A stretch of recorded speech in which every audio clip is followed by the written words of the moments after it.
हाय बच्चों। आज हम पढ़ने वाले हैं क्लास 7th का मैथ्स का लाइंस एंड एंगल्स चैप्टर, जो ऑलमोस्ट हमने काफ़ी कुछ अगले वीडियोस में ऑलरेडी कर लिया है and we are going to conclude this chapter in this video. क्या क्या चीज़ें हम कर चुके हैं इस चैप्टर में देखिए। एक तो लाइंस हमने देख लिया कि लाइंस क्या हैं, कितने तरह की लाइंस है, और इस चैप्टर में जो है रिलेशन बिटवीन लाइंस वो इस चैप्टर का मेन पार्ट है। वो हमने देख लिया था कि किस तरह की लाइंस होती हैं। एंड देन कुछ एंगल्स देखे थे हमने, काफ़ी सारे एंगल्स देख लिए, पिछले साल का रिकैप भी किया और इस साल के नए आने वाले एंगल्स भी किए थे, जिनके बाद हमारा ये बात हुआ था कि उन एंगल्स में जो चीज़ें हमें सीखनी है उनका एप्लीकेशन वाला part is in section 3 which is relation of lines. So अभी हम शुरू करने वाले हैं रिलेशन ऑफ लाइंस। चलिए जल्दी से आप अपना सारा सामान, टेक्स्ट बुक, नोटबुक एंड आपका ज्योमेट्री बॉक्स लेकर के आ जाइए। So we are going to talk about relation of lines. Alright, तो देखिए दिस एंटायर रिलेशन का जो जितना भी पढ़ना है इसमें, that is basically divided into two things. Case 1 है और एक केस 2 है। Case 1 talks about intersecting lines. हमने ये किया था, अगर आपको याद हो तो दो लाइंस जो आपस में कहीं भी मीट हो रही है या क्रॉस होती हैं, चाहे वो कितनी भी दूर हो, right, those lines are intersecting lines. अब इस इंटरसेक्टिंग लाइंस के ऊपर एक ट्रांसवर्सल आ गया, मेरी इंटरसेक्टिंग लाइंस हो गई M और N एंड इसके ऊपर एक ट्रांसवर्सल आ गया L। ठीक है, तो ये हो गया मेरा case 1 which is going to talk about the relation between three lines where two lines are intersecting each other, and the third line which is called transversal is going to intersect the previous two lines also. M और N दोनों intersecting lines हैं और L is the transversal जो इन दोनों lines को एक एक unique point पे इंटरसेक्ट करता है। ये हो गया हमारा case 1। Case 2 talks about non intersecting lines. अब ये भी हम कर चुके थे। एग्जाम्पल मैंने दिया था आप लोगों को ट्रेन की पटरी का। तो वो जो पटरियां होती है जो हमेशा इक्वल डिस्टेंस पे आगे चलती रहती हैं लेकिन आपस में कभी भी मीट नहीं करती, such two lines they are called parallel. ये पैरेलल लाइंस हैं जो कभी भी इंटरसेक्ट नहीं करेंगी। लेकिन एक तीसरी लाइन है, ये M और N पैरेलल है, लेकिन जो तीसरी लाइन L है which is known as transversal, this is the third line concept. ये जो थर्ड लाइन है ये आपकी M और N दोनों को यूनिक पॉइंट्स पे इंटरसेक्ट करेंगी। ठीक है, तो ये इंटरसेक्टिंग लाइंस हो गई, ये नॉन इंटरसेक्टिंग लाइंस हो गई। अब हम ये देख लेते हैं एक बार कि हमने लास्ट क्लास में जो एंगल्स डिस्कस किए थे, सबसे पहले हमने उसमें दो कैटेगरीज ली थी। एक था इक्वल एंगल्स थे और एक था सप्लीमेंट्री एंगल्स।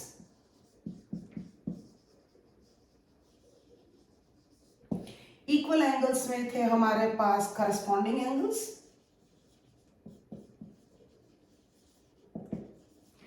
जिनको हमने बोला था same position, right, corresponding angles same position. तो अब ये देखते हैं कि सेम पोजीशन क्या है करस्पॉन्डिंग एंगल्स में। देखिए केस 1 में देख लेते हैं, एक लाइन M है, दूसरी लाइन N है।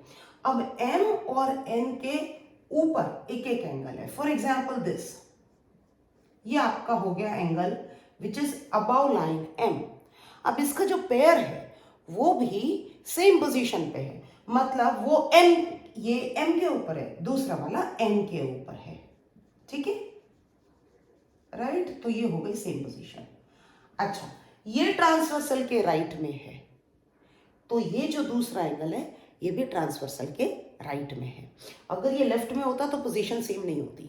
तो पोजीशन सेम करने के लिए दोनों चीजें जरूरी हैं, दोनों लाइन के ऊपर है एंड दोनों ट्रांसवर्सल के एक ही साइड है, चाहे तो दोनों राइट में है चाहे तो दोनों लेफ्ट में है। यहाँ पे दोनों राइट में है, इनकी पोजीशंस सेम हो गई। Such angles are called corresponding angles. तो यहाँ पे भी हम बात करेंगे सेम पोजीशन। तो यहाँ पे आप देखिए ये m के ऊपर है और यहाँ पे n के ऊपर है एंड दोनों ट्रांसवर्सल के राइट में है, तो these two angles are also corresponding angles, right. अब ध्यान दीजिए, 1 मिनट का सिर्फ समझना है, but this is main part. देखिए, जब मेरी लाइंस नॉन इंटरसेक्टिंग है, ये वाला केस, और इंटरसेक्टिंग है, ये वाला केस, इन दोनों में एक फर्क है।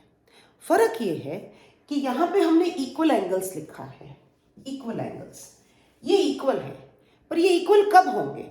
ये हर केस में इक्वल नहीं होंगे। ये इक्वल तभी होंगे जब my lines are parallel, they are non intersecting.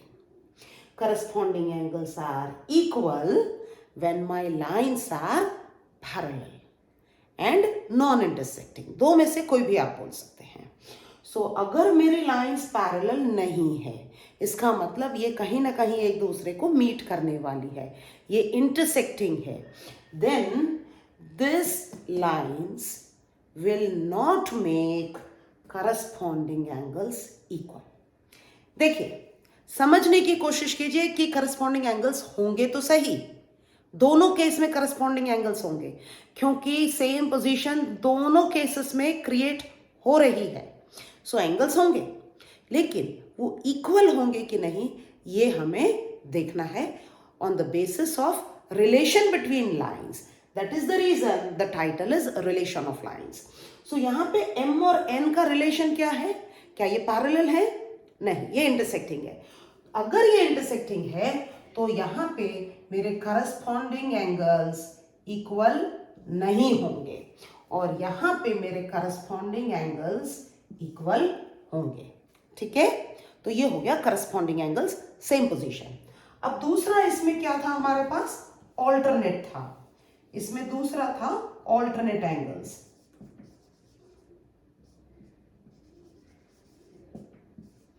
Alternate angles में पहला था ऑल्टरनेट इंटीरियर एंगल एंड दूसरा था ऑल्टरनेट एक्सटीरियर एंगल्स। ये ऑल्टरनेट पोजीशन है। इसकी ऑल्टरनेट पोजीशन को देखिए कैसे करते हैं।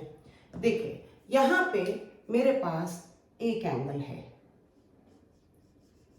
ठीक है, this angle is above line M, so other angle would be below line N, below line N यहां पे। अच्छा, आप ये भी बोल सकते हैं कि इस तरफ क्यों? इस तरफ भी हो सकता है, लेकिन इस तरफ नहीं होगा। इस तरफ इसलिए नहीं होगा क्योंकि पोजीशंस पूरी तरीके से ऑल्टरनेट होनी चाहिए। यहाँ पे एक एंगल अगर ट्रांसवर्सल के लेफ्ट में है तो दूसरा एंगल ट्रांसवर्सल के राइट में होना चाहिए। तो ये हो गई आपकी ऑल्टरनेट पोजीशंस। तो ये कौन से हैं? ये दो लाइन के बीच में है या बाहर की तरफ के हैं? देखिए, ये बाहर की तरफ के एंगल्स है। इन दो लाइन के बीच में ये चार पोजीशंस पे नहीं है ये एंगल, ये बाहर की तरफ है, सो इन्हें हम बोलेंगे ऑल्टरनेट एक्सटीरियर एंगल्स, राइट। यहाँ पे देखिए क्या केस बनता है, यहाँ ये एंगल है तो दूसरा वाला एंगल कहाँ होगा? बिल्कुल इसी पोजीशन के ऑपोजिट, ऑल्टरनेट जगह पे। ये ट्रांसवर्सल के राइट में है, लेफ्ट में है, तो दूसरा ट्रांसवर्सल के राइट में होगा। ये M के ऊपर है, दूसरा N के नीचे आएगा, तो ये N के नीचे आ गया।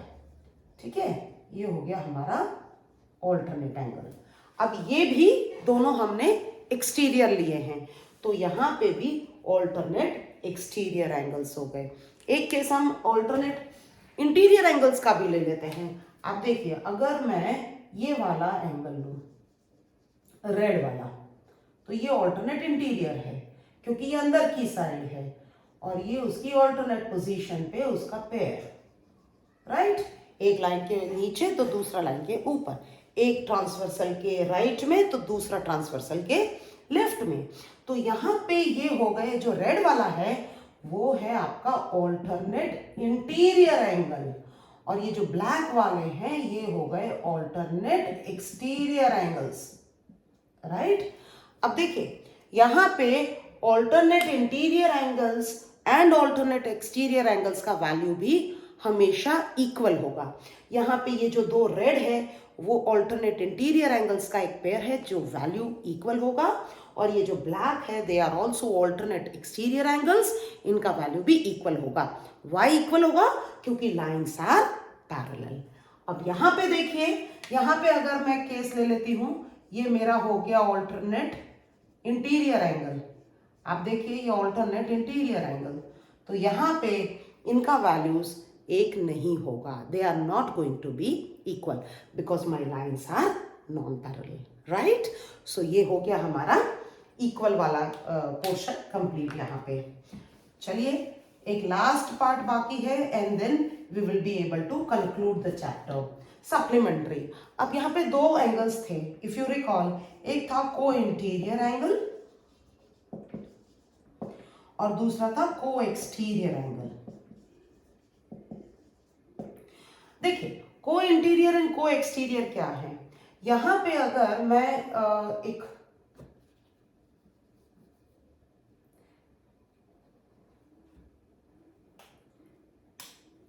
ये वाला एंगल अगर हम ले लेते हैं रेड, तो ये रेड और ये रेड, इन दोनों को, ये देखिए ये लाइंस हमारी पैरेलल हो गई और ये हो गया ट्रांसवर्सल, ठीक है। इन दोनों रेड का एडिशन 180 होगा। ये जो दोनों रेड अंदर के दिख रहे हैं, मैं इस बाहर वाले रेड की बात नहीं कर रही हूँ, राइट। ये ट्रांसवर्सल के एक ही साइड होंगे, लेकिन इनकी पोजीशन एक लाइन के ऊपर होगी तो दूसरी लाइन के नीचे होगी। तो ये जो है ये को इंटीरियर है, एक ही साइड एग्जिस्ट होने वाले इंटीरियर एंगल्स, तो ये इनका एडिशन 180 होगा। अब ये 180 कहाँ होगा? If my lines are parallel then co interior angles का एडिशन 180 होगा। If my lines are parallel then ये अगर आपके हो गए को एक्सटीरियर एंगल्स, आप ये देखिए ये वाला है को एक्सटीरियर एंगल, ये red and this red,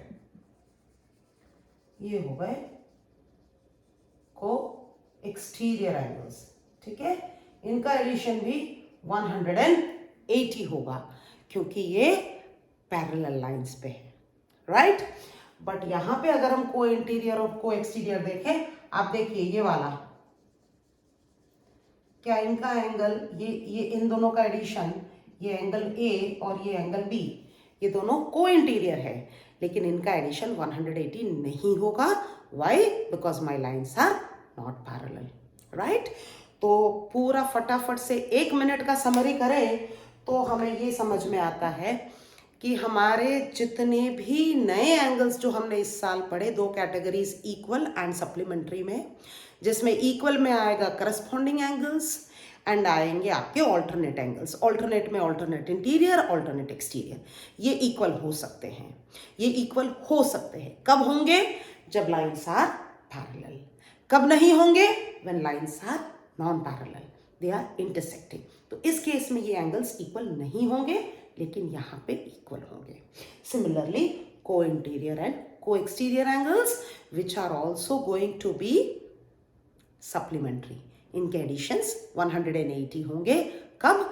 when lines are parallel. If lines are not parallel तो इनका एडिशन भी 180 डिग्री नहीं होगा, right.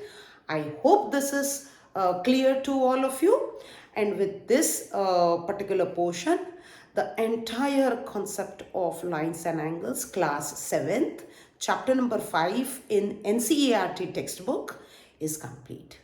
There are other books also which are being run by various schools and CBSE schools or state board schools. If they also have the same chapter of lines and angles, the content is same and you can relate it with it, right? See you in the next class. तब तक exam की तैयारी अच्छे से कीजिए and all the very best.